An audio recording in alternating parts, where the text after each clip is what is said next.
नमस्कार दर्शकों, जी न्यूज के इस खास बुलेटिन सुर्खियां में आप सभी दर्शकों का बहुत बहुत स्वागत है। सज गई अवध नगरी, पीएम के स्वागत की भव्य तैयारी, सीएम योगी लेते दिखे सेल्फी। प्रधानमंत्री नरेंद्र मोदी आज यानी 30 जनवरी को अयोध्या पहुंचेंगे। यहां पहुंचकर पीएम मोदी अयोध्या वासियों को कई सौगात देंगे। पीएम मोदी अयोध्या में वंदे भारत और अमृत भारत एक्सप्रेस ट्रेन की सौगात देंगे।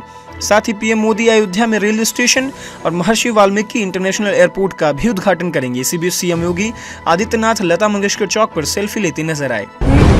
प्रधानमंत्री नरेंद्र मोदी ने कहा कि सुप्रीम कोर्ट के फैसले के बाद आर्टिकल 370 हमेशा के लिए खत्म हो गया है और अब जम्मू कश्मीर और लद्दाख के लोग पहली बार अपने हाथों से अपनी तकदीर लिखने को आजाद हैं। ईडी ने मनी लॉन्ड्रिंग में पूछताछ के 7वीं बार झारखंड सीएम हेमंत सोरेन को समन भेजा। सोरेन को ईडी ऑफिस में आकर बयान दर्ज कराने के लिए कहा गया है। इससे पहले 12 दिसंबर को सीएम सोरेन को पूछताछ के लिए पेश होने के लिए कहा गया था, लेकिन वो नहीं पहुंचे थे। उग्रवादी संगठन यूएलएफए और केंद्र सरकार के बीच शांति समझौता, united liberation front of Assam ULFA के वार्ता समर्थक गुट ने शुक्रवार को केंद्र और असम सरकारों के साथ एक त्रिपक्षीय समझौता साइन किया। इस शांति समझौते में हिंसा छोड़ने और समाज की मुख्य धारा में शामिल होने की बातें शामिल है। केंद्रीय गृह मंत्री अमित शाह और असम के मुख्यमंत्री हिमंत बिस्वा शर्मा की मौजूदगी में यह समझौता हुआ।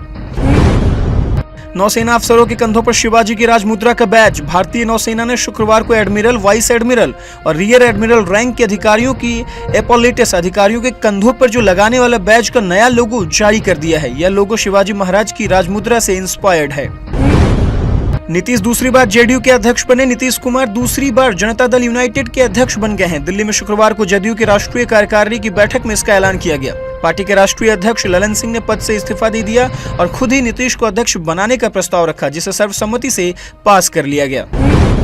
राम मंदिर में लगेगी 600 किलो की घंटी। राम मंदिर के लिए यूपी के जालसेर में 600 किलो की घंटी का निर्माण किया गया है। इस घंटी को 400 मजदूरों ने तैयार किया है। इसके निर्माण में 25 लाख रुपए का खर्च आया है। बजाने पर ओम की आवाज आएगी। जम्मू के मेंढर सेक्टर में सेना और पुलिस की छापेमारी, विदेशी हथियार बरामद। जम्मू में भारतीय सेना और पुलिस ने शुक्रवार को छापेमारी के दौरान मेंढर सेक्टर में विदेशी निशान वाली 3 पिस्तौलें, 6 मैगजीन, 9 mm गोला बारूद के 64 राउंड और 4 ग्रेनेड बरामद किए हैं। डिप्टी सीएम साव के पास पीडब्ल्यूडी शर्मा बने गृह मंत्री। छत्तीसगढ़ में साई कैबिनेट में विभागों का बंटवारा, बृजमोहन को शिक्षा, ओपी अब वित्त मंत्री। छत्तीसगढ़ में मंत्रियों के विभाग तय हो गए हैं। डिप्टी सीएम अरुण साव को लोक निर्माण, विधि और नगरीय प्रशासन दिया गया है। वहीं विजय शर्मा गृह मंत्री बनाए गए हैं। इसके अलावा उन्हें तकनीकी शिक्षा और रोजगार की भी जिम्मेदारी दी गई है। वहीं आईएएस की नौकरी छोड़कर विधायक और मंत्री बने ओपी चौधरी अब वित्त विभाग संभालेंगे।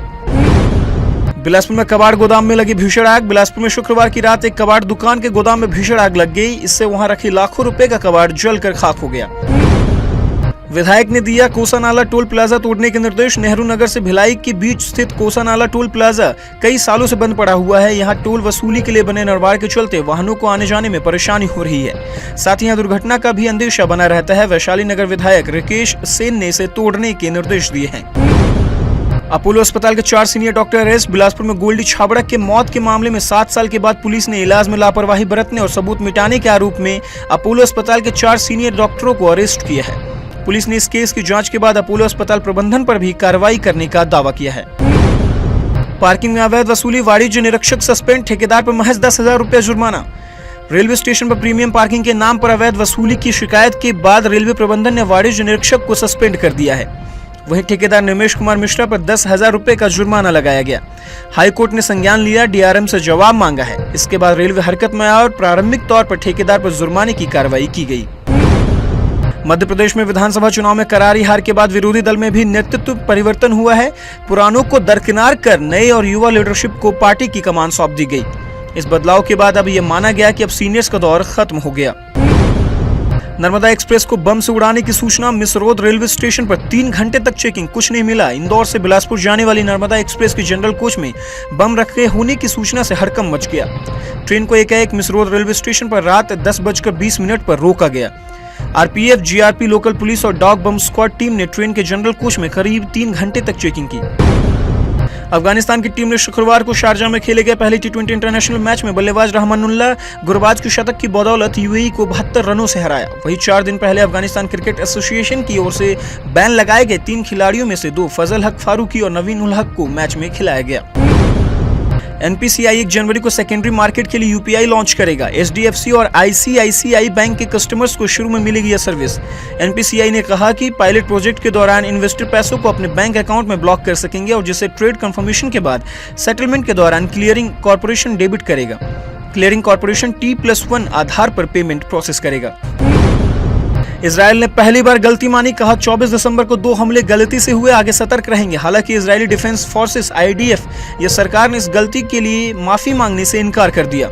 इससे 18 लोग मारे गए हैं, हालांकि कई लोग मलबे में अब भी दबे हैं। 26 से 11 हमले के मास्टरमाइंड हाफिज सईद के प्रत्यर्पण की मांग को पाकिस्तान ने ठुकरा दिया है। पाकिस्तान के विदेश मंत्रालय की प्रवक्ता मुमताज जहरा बलूच ने शुक्रवार को कहा कि भारत ने तथाकथित मनी लॉन्ड्रिंग के मामले में हाफिज सईद के प्रत्यर्पण की मांग की है। रामलला की मुस्लिम भक्त मुंबई से 1600 किलोमीटर पैदल चलकर जाएंगे अयोध्या, प्राण प्रतिष्ठा में होंगे शामिल। मुंबई के रहने वाली 19-20 साल की शबनम शेख मुस्लिम होने के बावजूद राम जी की परम भक्त हैं। BA सेकेंड ईयर की स्टूडेंट हैं। 8 दिन पहले हुए अपने 2 साथियों रमन राज शर्मा एवं विनीत पांडे के साथ मुंबई से अयोध्या की पैदल यात्रा पर निकली हैं। सुरक्षा की दृष्टि से उन्हें पुलिस प्रोटेक्शन मिला हुआ है। 22 जनवरी को रामलला की प्राण प्रतिष्ठा में शामिल होने के लिए वे यात्रा कर रही हैं। उनका मानना है कि राम जी सबके हैं। सुर्खियों में फिलहाल इतना ही। अंकित को दीजिए इजाजत। नमस्कार।